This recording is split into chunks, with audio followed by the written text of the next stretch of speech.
Mind pleasures present how to say sorry to someone you hurt.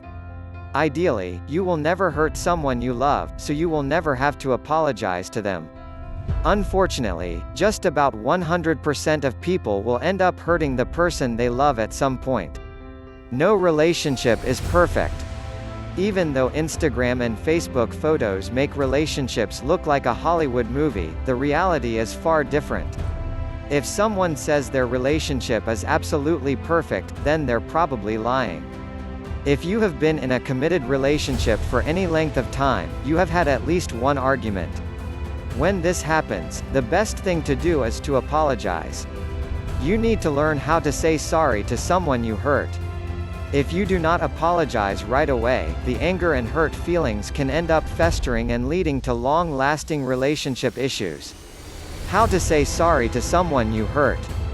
The obvious goal is to never have to say you're sorry at all. Big mistakes like cheating or emotional abuse are hard to forgive, not to mention ethically wrong, so your best bet is to avoid these mistakes to start with. For smaller mistakes, forgiveness is a bit easier. Start by saying you're sorry and make sure your attitude matches what you are saying. 1. Don't wait too long. There is a huge difference between saying you're sorry an hour later and a week later. If you wait for longer, your spouse or partner has a long time to think about what you said and whether they even want to forgive you. The best thing you can do is apologize as soon as possible. If you wait too long, your spouse will have plenty of time to think of all the other problems you have had together in the past. 2. Skip the blame game. An adult can accept that they have played a role in the problem or made a huge mistake. Before you apologize, be honest with yourself. How much of it was your fault? Your partner may have contributed to the argument, but at least some of it was your fault.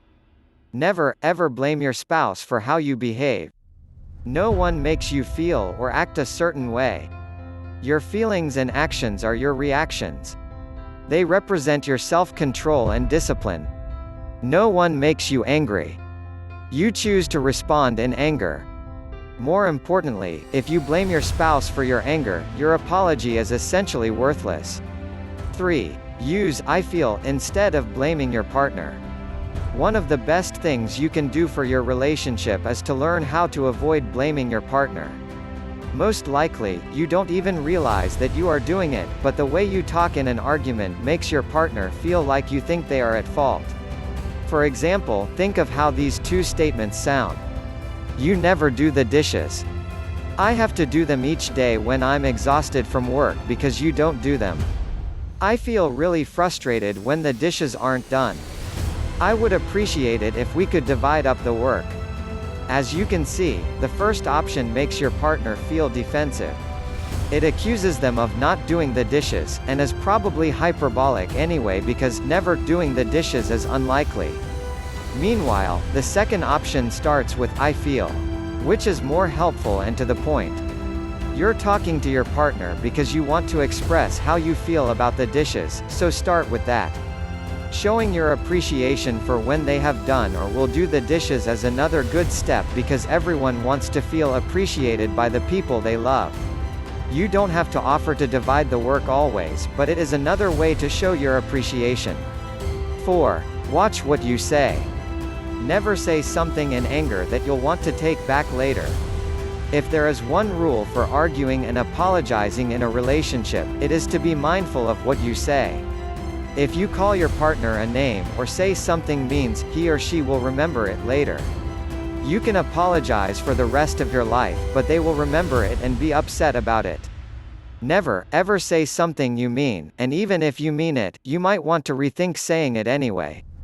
Other than avoiding negative things, you should also try focusing on being kind and gentle in what you say.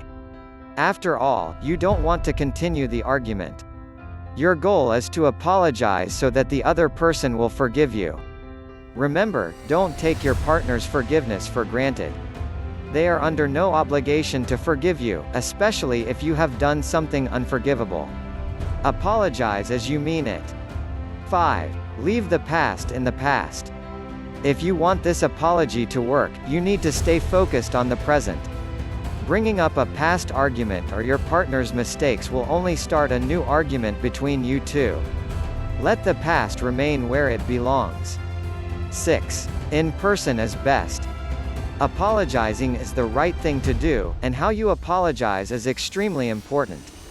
Don't send a text to apologize for a major transgression. Your goal should be to always apologize in person. If you have to apologize right away and can't do it in person for some reason, a voicemail is a better choice than a text.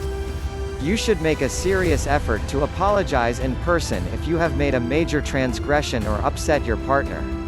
7. Your partner's feelings are always valid. Sometimes, people are too dismissive of how their partner thinks or feels.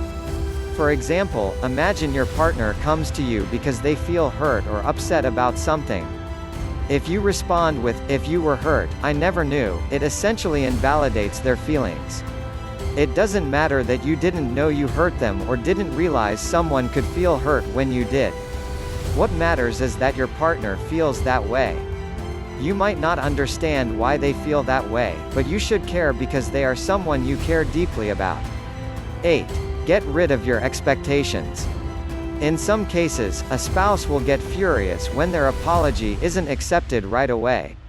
The spouse shows up and apologizes for something, and their partner needs time to process it.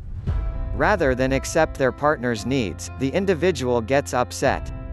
Don't do this. You know how you would act or behave in a certain situation, but that does not mean you have any clue about how your partner will actually behave. If you did something horrible, your partner may not be able to forgive you right away. They may even get angry again when you show up to apologize. You cannot control how someone responds, so get rid of all of your expectations. Whether your spouse wants some space or needs to wait to forgive you, listen to them. 9. Show your sincerity. After a fight, you need to show your partner that you won't make the same mistake again. People can often understand when you make a mistake once, but their understanding evaporates if you make the same mistake over and over and over again. Instead of throwing your relationship away because you can't learn to change, show your partner through your words and actions that you are honestly working to change. 10. Don't do it again. If you have managed to apologize and get everything back on track, don't mess it up. Once you have recovered from a fight, it is time to get your relationship in order again. The best way to show that you are genuinely sorry is to never make the same mistake again. Steps for figuring out how to say sorry to someone you hurt. Every relationship is different, so you don't want to use a canned apology. Whether you are apologizing to a spouse or your best friend, you need to do it in a way that they will believe. Be honest, tell them how you feel, and make sure they know you are genuinely sorry. After that, the response and the next step is up to them. Always admit your mistake. If you can't admit that you made a mistake, then you aren't sorry. And if you aren't sorry, there is absolutely no point in apologizing. Understand the pain you caused. After you admit that you have made a mistake, you should acknowledge how you have hurt your partner. Show that you take full responsibility, and you understand how what you did made them feel good. Ask for forgiveness. Once you have shown you understand what you did and the impact of what you did, the next step is to ask for their forgiveness. Remember, an apology is for the victim. You are apologizing to make your partner feel better, so don't have any expectations about what they will say or do. Your apology is for them, not you. If you think that the apology is to make yourself feel better or to get something for yourself, you don't deserve forgiveness. This is all about them. Be patient. You can apologize and you should apologize, but that doesn't mean that your spouse will forgive you. Once you ask for forgiveness, you may have to wait to get it. Your spouse or friend may need time to process what happened and your apology. While you wait, focus on not making the same mistake again. If you truly regret what you have done, you may also want to take this time to forgive yourself. After a horrible mistake, it is normal to feel ashamed or guilty, so you may need some time on your own to accept your humanity and forgive yourself. Allow us to know within the comments below. If you enjoyed the video, provides it a thumbs up, and share it with your friends. For more videos like this, hit the subscribe button, and remember to click on the notification bell. Also, make certain to see out our other videos. Thanks for watching.